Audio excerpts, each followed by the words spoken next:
নমস্কার বন্ধুরা, আমি অঞ্জলি মিশ্র।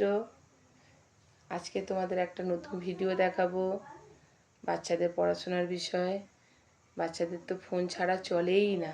ফোন দিলে তবে খাওয়া দাওয়া, ফোন দিলে তবে ঘুমানো, ফোন দিলে তবে কথা শোনা।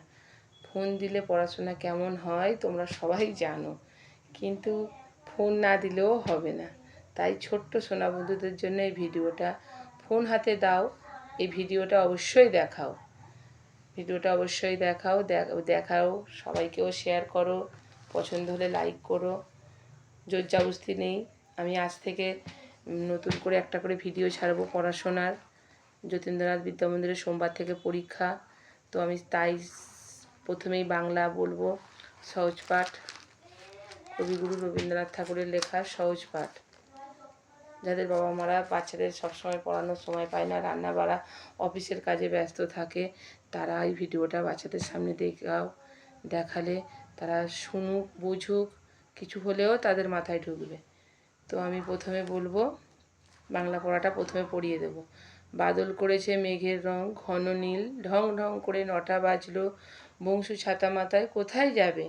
ও যাবে সংসারবাবুর বাসায়, সেখানে কংসবাদের অভিনয় হবে। আজ মহারাজ হংসরাজ সিংহ আসবেন, কংসবদের অভিনয় তাকে দেখাবে। বাংলাদেশে তার বাড়ি নয়, তিনি পাংশুপুরের রাজা। সংসারবাবু তারই সংসারের কাজ করেন। কাংলা, তুই বুঝি সংসারবাবুর বাসায় চলেছিস? সেখানে কংসবদের সংসাজতে হবে। কাংলার ঝুড়িতে আছে চিংড়ি মাছ, পালং শাক, পিরিং শাক, টাংরা মাছ, চিংড়ি মাছ। সংসারবাবুর মা চেয়েছেন। হয়ে গেল গল্পটা বন্ধু পড়া। তারপরেই আমি অর্থটা পড়াবো। বাদল, বাদল মানে বৃষ্টি। বাদল মানে বৃষ্টি, বাচ্চাদের ভালো করে শুনিয়ে দেবে। গাঢ়, ঘন মানে গাঢ়, বাসা মানে অস্থায়ী থাকার জায়গা। অভিনয় মানে নাট্য প্রদর্শন। সং মানে অদ্ভুত পোশাক পরে হাস্য কৌতুক অভিনয় করা। তারপরে মহারাজ মানে বড় রাজা। তার বধ মানে হত্যা। ঝুড়ি মানে বাঁশ দিয়ে বানানো বড়, যেটা বলে বড় চুপারি। হয়ে গেল বাক্য রচনা। ঝুড়ি, বন্ধুরা মা বলবে সবসময় ওদের সাথে কথা বলবে, এটা মানে সংসারে নিয়ে কথা বলালে তাহলে ওরা বাক্য রচনাটা করতে সুবিধা হবে। আমার মা ঝুড়িতে আলু রাখে। সিংহ, আমি বনের রাজা সিংহ, আমি চিড়িয়াখানায় সিংহ দেখেছি। যে কোনো একটা লিখলেই হবে। বাসা, কাক কোকিলের বাসায় ডিম পাড়ে। সং, আমি স্কুলে সং সাজি। সংসার, আমি স্কুলের খেলায় সং সাজি। সংসার, আমার মা সংসারে সব কাজ করেন। হয়ে গেল। এবার প্রশ্ন উত্তর। বাদল দিনে মেঘের রং কেমন? বাদল দিনে মেঘের রং ঘন নীল। 2 নম্বরে, বংশু কোথায় যাবে? বংশু যাবে সংসারবাবুর বাসায়। ঢং ঢং করে কটা বাজলো? ঢং ঢং করে 9টা বাজলো। 9টা বাজলে ঘড়িতে কটার শব্দ হয়? 9টা বাজলে ঘড়িতে 9টার শব্দ হয়। পাংশুপুরের রাজার নাম কি? পাংশুপুরের রাজার নাম মহারাজ হংসরাজ সিংহ।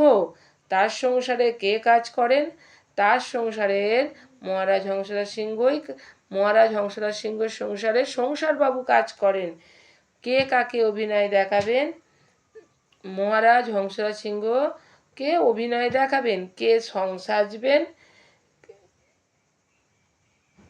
কাংলা সং সাজবে। কাংলার ঝুড়িতে কি আছে? কাংলার ঝুড়িতে আছে পালং শাক, পিরিং শাক, চিংড়ি মাছ, টাংরা মাছ। কে এইসব চেয়েছেন? সংসারবাবুর মা চেয়েছেন। টাংরা মাছ, চিংড়ি মাছ কোথায় আছে? কাংলার ঝুড়িতে আছে। পালং শাকও কাংলার ঝুড়িতে আছে। হয়ে গেল প্রথম গল্পটা। দ্বিতীয় গল্পটার জন্য তোমরা লাইক করে রাখো। কালকেরে তোমাদের আমি আবার দেখাবো। নমস্কার বন্ধুরা। আমি প্রত্যেক দিন একটা করে ভিডিও ছাড়বো। সোমবারের মধ্যে বাংলা কমপ্লিট করে দেবো। মঙ্গলবার থেকে বন্ধুরা আমি করব, পরের নেক্সট পরীক্ষার জন্য আমি ভিডিও দেখাবো। তোমরা যদি দেখতে চাও লাইক সাবস্ক্রাইব করে রাখবেন। নমস্কার।